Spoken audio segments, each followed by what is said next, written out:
मोदी जी ने संसद में अभी बयान दिया, बाबुओं का देश नहीं बनाना है भारत को। फिर तो नेताओं की भी क्या जरूरत है? देश चलाने के लिए क्या सिर्फ चंद नेताओं से देश चल जाएगा? ब्यूरोक्रेसी नहीं चाहिए। अब सब कुछ आपने कहा डिजिटल हो गया, और आप देखिए एसएससी की प्रक्रिया में क्या डिजिटल है। जितने गंदे तरीके से एग्जाम ले रहे हैं, किसी से पूछ लीजिए, रेलवे का एग्जाम हो रहा है 4 महीने 5 महीने से प्री चल रहा है। ये डिजिटलाइजेशन है। अजीब सी बकवास हो रही है। मतलब अगर ये बातें मोदी जी को भी पता चले तो शायद हंसेंगे, ये क्या हो रहा है देश के अंदर। नमस्कार, मैं हूं प्रवीण गौतम। दोस्तों, एक तरफ पीएम मोदी ने नारा दिया है आत्मनिर्भर भारत का, दूसरी तरफ सोशल मीडिया पर एक नई क्रांति की शुरुआत हुई है कि मोदी रोजगार दो। और ये ट्रेंड जिन्होंने शुरू किया, हमारे साथ अभिनय सर हैं जो कि एसएससी की कोचिंग कराते हैं छात्रों को, और इन्होंने ट्रेंड शुरू किया है कि मोदी जी रोजगार दो।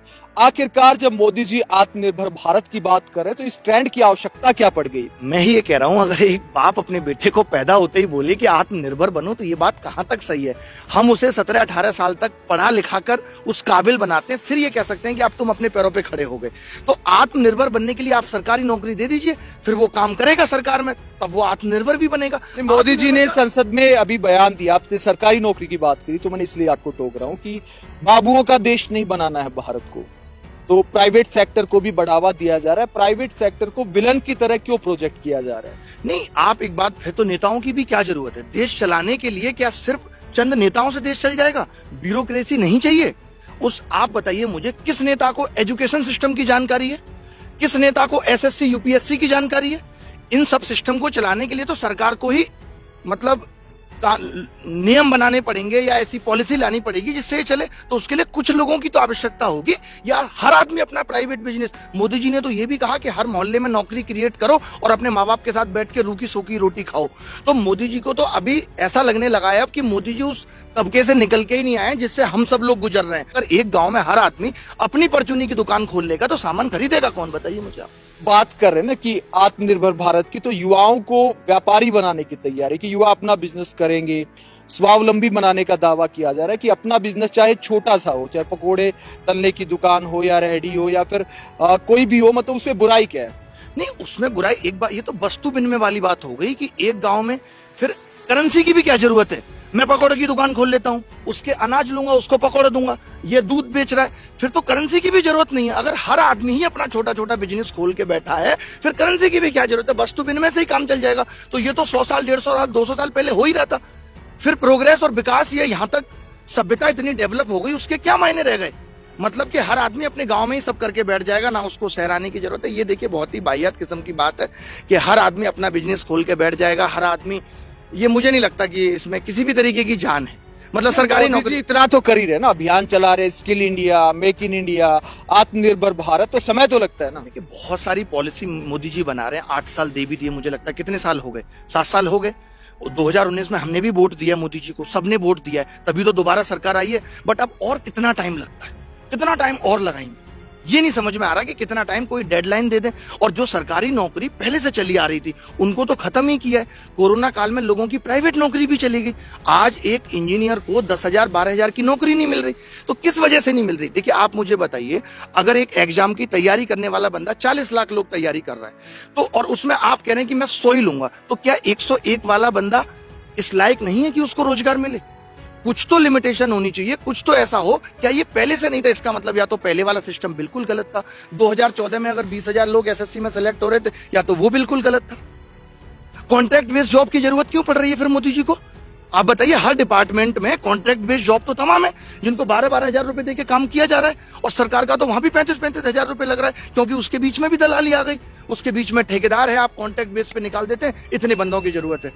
क्या वो बंदा रेस्पॉन्सिबिलिटी के साथ काम कर रहा है? बिल्कुल भी नहीं। तो लगता है ये ठेकेदारी प्रथा युवाओं का हक मार रही है? बिल्कुल बिल्कुल मार रही है। ऐसा नहीं है कि लोगों को काम करने की जरूरत नहीं है, तभी तो सिस्टम में इतनी खामियां हैं।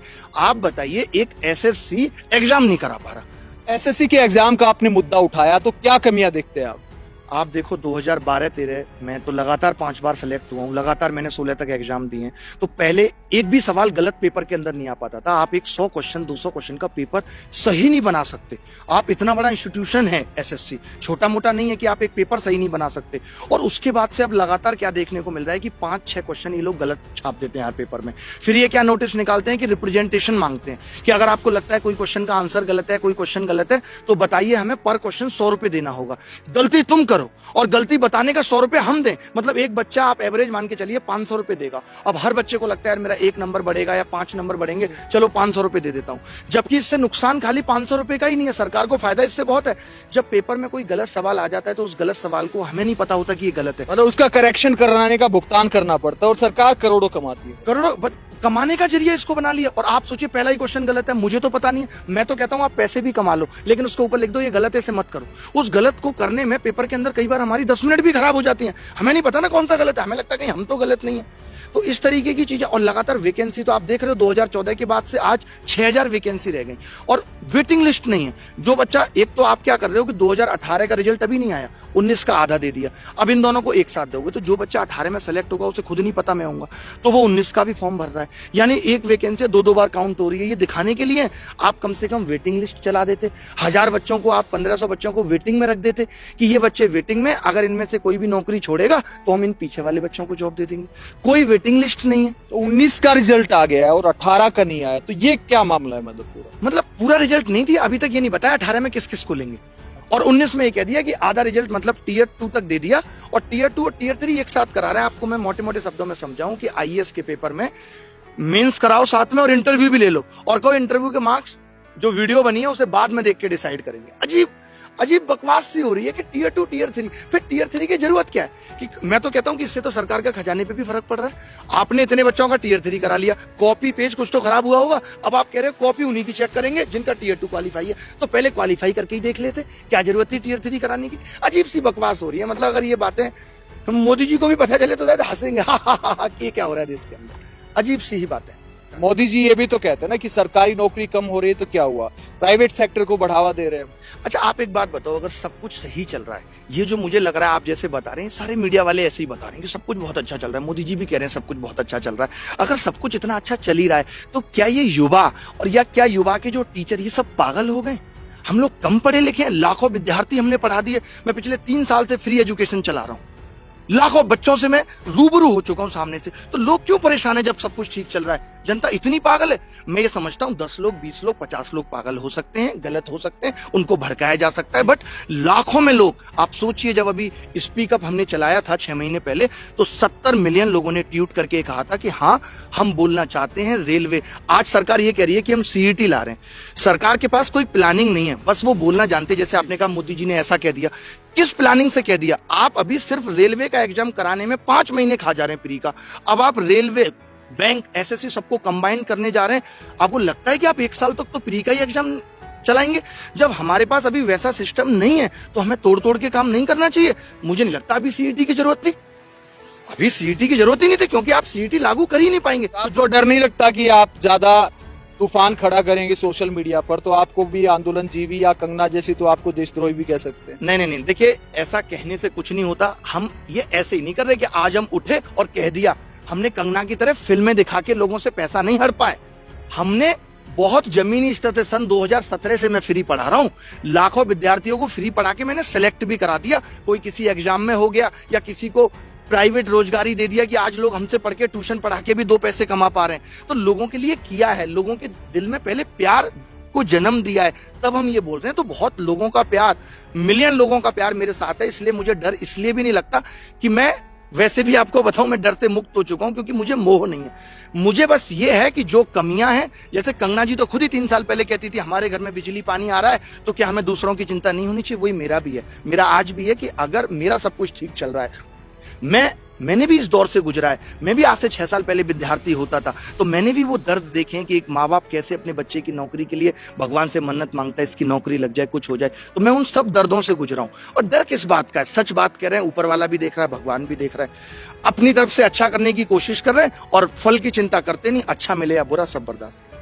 आपको दुख होता है कि जो युवा क्रिकेट सितारों को भगवान का दर्जा देते हैं, फिल्मी हीरो हीरोइन को पता नहीं क्या क्या कह डालते हैं, दबंग, सिंघम, तो जब युवा आवाज उठाते हैं कभी भी इनका कोई ट्वीट तक नहीं आता?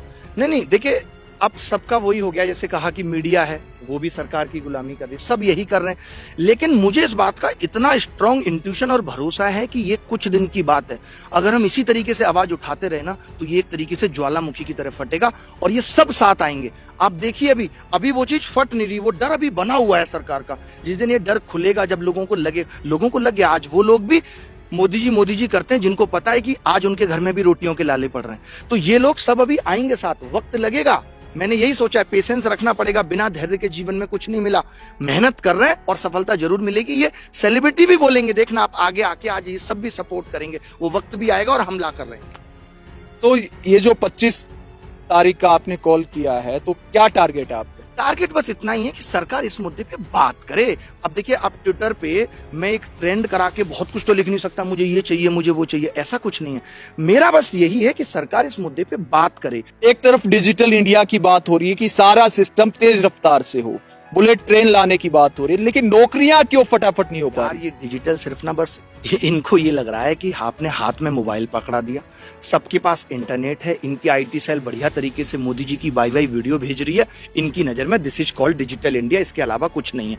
आप बताओ ना, 2012 में तो पेपर ऑनलाइन नहीं था, 13 में ऑनलाइन नहीं था, इससे ज्यादा जल्दी रिजल्ट आ जाते थे। 2013 में जब हमने एग्जाम दिया तो एक सेंटर पे चीटिंग हुई थी और पूरा पेपर कैंसिल हुआ, और एक साल के अंदर वो पूरा पेपर भी कराया। उससे बेहतर तो वो दौर था जब डिजिटल नहीं था। डिजिटल आने के बाद क्या हुआ, आज टीसीएस भी अगर कहीं एग्जाम लेने जाती है कैंपस सिलेक्शन के लिए तो सुबह प्री लेती है, शाम तक इंटरव्यू, रात तक तो वो ये निकाल देती है। चलो ठीक है, वो छोटे लेवल पे कर रही है, लेकिन आप अगर बड़े लेवल पे कर रहे हो, आप 15 दिन ले लो, 16 दिन ले लो, देश का चुनाव भी तो 1-1.5 महीने 2 महीने में खत्म हो जाता है और रिजल्ट भी आ जाते हैं। सब कुछ आसानी से। एक्चुअली क्या, सारी चीजें प्रायोरिटी बेस्ड है। आप किस चीज को प्रायोरिटी दे रहे हो? हमारे देश की सरकार के लिए बेरोजगारी, रोजगार, ये सब मुद्दे प्रायोरिटी पे ही नहीं है। इनको इससे कोई मतलब ही नहीं है। इनको लग रहा है ठीक है, 2-4 दिन लोग चिल्लाएंगे। आप एक बात मुझे बताइए कि अगर कोई बच्चा 85%, 95%, 99%, बल्कि गणित में 200 में 200 नंबर लाके भी अगर सेलेक्ट नहीं होता, तो उस बच्चे की कहां तक गलती है और सरकार की कहां तक गलती है? इसका मतलब कि आपकी एग्जाम प्रक्रिया ही सही नहीं है, आप एग्जाम लेना जानते ही नहीं है। अब सब कुछ आपने कहा डिजिटल हो गया, और आप देखिए एसएससी की प्रक्रिया में क्या डिजिटल है। जितने गंदे तरीके से एग्जाम ले रहे, किसी से पूछ लीजिए, रेलवे का एग्जाम हो रहा है 4 महीने 5 महीने से प्री चल रहा है, ये डिजिटलाइजेशन है? बताइए। अभिनय जी, बहुत बहुत शुक्रिया, और दुआ करते हैं कि आपका ये अभियान युवाओं के लिए कुछ बदलाव भी लेकर आ सके। तो ये अभिनय सर हैं जिन्होंने शुरुआत की है कि मोदी जी रोजगार दो, 2 करोड़ रोजगार हर साल देने का वादा किया था प्रधानमंत्री ने। तो युवाओं को भी सवाल करना चाहिए कि पीएम साहब, आपने वादा किया था तो वादा निभाइए, और कम से कम जो भर्तियां होती हैं उनकी जो प्रक्रिया है उसको तो थोड़ा तेज कीजिए। बुलेट ट्रेन ना सही, सामान्य ट्रेन की तरह तो चलाइए। आप रोजगार के मुद्दे पर मोदी सरकार के काम को कैसे देखते हैं? कमेंट बॉक्स में अपनी राय जरूर दें।